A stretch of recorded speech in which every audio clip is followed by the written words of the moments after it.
What's up, everybody? I hope you're doing good. I'm doing great. It's a beautiful day. Thank you very much for stopping by. I appreciate you. We're gonna do this before we get started. Let's do this so we can make our voice bigger. You know how we roll. Thank you. Thank you so much. I see you coming from South Africa, watching us. Thank you so much. I see a lot of South African coming back, and I appreciate that. Keep your comments coming. Butelezis, Sipos, and Numsas, all of you guys, I salute you. I salute everybody from Tanzania, Jambo, Kenya, Jambo Enu, Nafurahi sana. I salute Rwanda, Bite, and Burundi, Amakuru. I salute everybody from the Caribbean. I'm not going to say Wagwan. I'm not going to do that. I know. Salute everybody from the United States, from the UK. Thank you so much for being part of this. Malawi, Namibia. Thank you so much. Sudan, I see you. So today, we are talking about Zimbabwe. Beautiful country. Please place map here for some of our brothers can understand. Africa, Zimbabwe. Beautiful place. Southern Africa. So Zimbabwe has been sanctioned for many years, and Zimbabwe has just signed a big deal, brothers, a big deal, $300 million deal with a Chinese company for lithium. Okay, lithium is a very interesting mineral that's needed for some of the biggest things for good technology today. In fact, when you need to build, batteries, you need lithium for that. You need electric cars, your Tesla, you need lithium for that. If you don't have lithium, you cannot do that. You see, fellas, Africa is very important to the world, but they try to make us feel like we are nobodies. We are poor. We need aid. We need support. We need help. No, we don't. We just need to be using our own things and be honest with ourselves. We are the richest people in the world. Zimbabwe has been sanctioned for many years. So, in other words, the Western countries have sanctioned Zimbabwe in a way that they cannot produce or buy things from external countries. But that did not stop them from engaging with the Chinese. Let's go. A Chinese mining company has commissioned $300 million for lithium processing facility in Zimbabwe. The Zimbabwean president, Emmerson Mnangagwa, was quoted by Associated Press saying, "Lithium is the mineral of the present and the future, and value addition will position our country as an emerging and competitive country in the world." Mnangagwa has urged Zigen to advance its expertise to help the country and other Southern African countries to eventually manufacture lithium batteries and other components locally. Why locally? Because basically, fellas, let me put it this way for you. Many minerals of the continent of Africa are being taken as raw product. So when companies from Europe and USA come to Africa to buy gold, to buy diamond, to buy anything, they take raw material. They take it to their country, they manufacture processing plants in their country, they create jobs and opportunity for many people, for their people. So they take the raw stuff and they make the most money. In countries like Cote d'Ivoire, they will take cocoa, raw product. They will go to France and Belgium, process it, work on it, make chocolate, then sell to Ivorians at a very high price.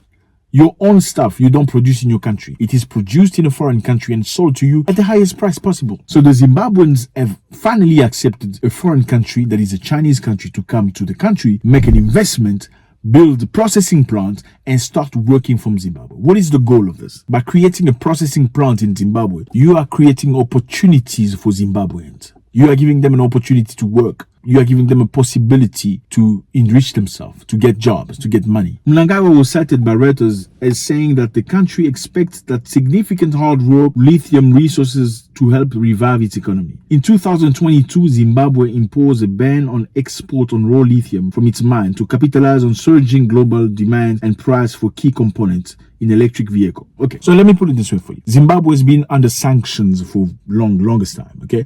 They sanctioned Zimbabwe because ex-president Robert Mugabe decided to take the Zimbabwean people lands and give it back to the Zimbabwe. Let me give you context. Many years ago, during colonialism, people from the Western countries ruled Zimbabwe. People from England occupied most of the land. The land belongs to the people of England, while Zimbabweans were the consumers. British were the farmers. Zimbabweans were just the buyers and the workers. The British had the most land in Zimbabwe, while Zimbabweans had nothing. When Robert Mugabe came into power, he asked for the land to be redistributed to his people so that the people can also own the land. Unfortunately, the Western countries did not like that. And because they don't like that, they they work together. They like each other. If they touch one of them, you touch everybody. They sanctioned Zimbabwe for that. They called President Robert Mugabe dictator, crazy, and all the names possible, because he decided to take the land from the white farmers to give it to the Zimbabwean people.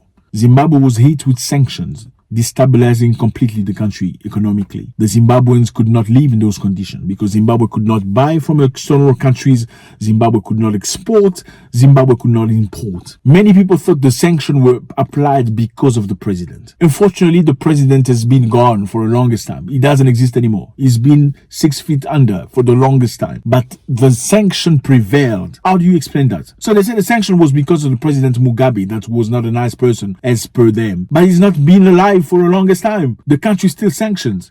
Zimbabweans have to go to England looking to live, to South Africa, to different countries. They have to leave their own country to find a better life. Now, when they changed president to the current president, Mnangagwa, they expected him to be a yes boss. How do you want me to do it, boss? I'm going to do it right now kind of person, boss. But he wasn't. The military, he actually wants good things for his own people. So they hated that. Up until now, they even came to Zimbabwe asking him to make legal, men marrying other. Yeah, but he didn't do that. Because he didn't do that, obviously, the sanction remains. They don't like him very much. And because the sanction remain and the country is in a very difficult position, he has to find solutions, finding alternatives to help his own people. That's the reason why he felt finally, you know what? If you guys don't like me, I'm going to go where I'm being liked. Okay, if you don't appreciate me because you are the West, well, maybe I'm going to go to Russia and China. Yeah, Russia gives Zimbabwe helicopters, for his medical interventions, for situations that are very difficult. Yeah, Russia gave them for free. And China is coming in now to try to do what they have to do. Let me put it this way for you. A while back, when they discovered that Zimbabwe had lithium, Western people came to Zimbabwe trying to negotiate an underhanded contract, saying, you know what, we want to come and take lithium so we can export. The Zimbabwean president says, no. You will not take lithium. You need to remove the sanctions. Remove the sanctions if you want lithium. They couldn't do that because how do you sanction somebody then you go to them trying to do business with them in the dark? Doesn't make sense, right? You need to be honest with yourself. Either there is sanctions or there are no sanctions. Obviously because the lithium is very needed to produce cars, electric cars, and technology and satellites and many things. So they need the product. The Zimbabwe say no. We are working with the Chinese. This is how we're going to do this. First, he said, if you insist in working with us, then come to Zimbabwe, build the processing facilities in Zimbabwe to help Zimbabwe grow the technology so that we can proceed. They refuse. They say, okay, you know what? You can go away. I don't need you. Now he has found customers within Chinese companies.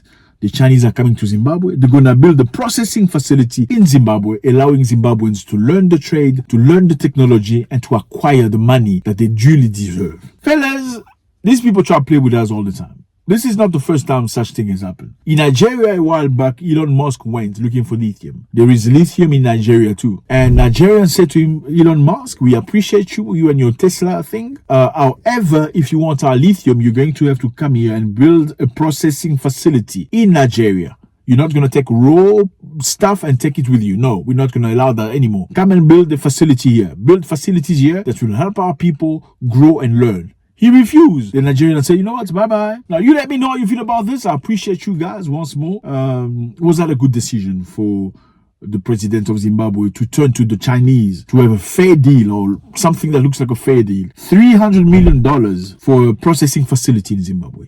Finally, for Zimbabweans to learn and be able to do things by themselves when necessary. Don't go without leaving your comment. We want to read from you. God bless.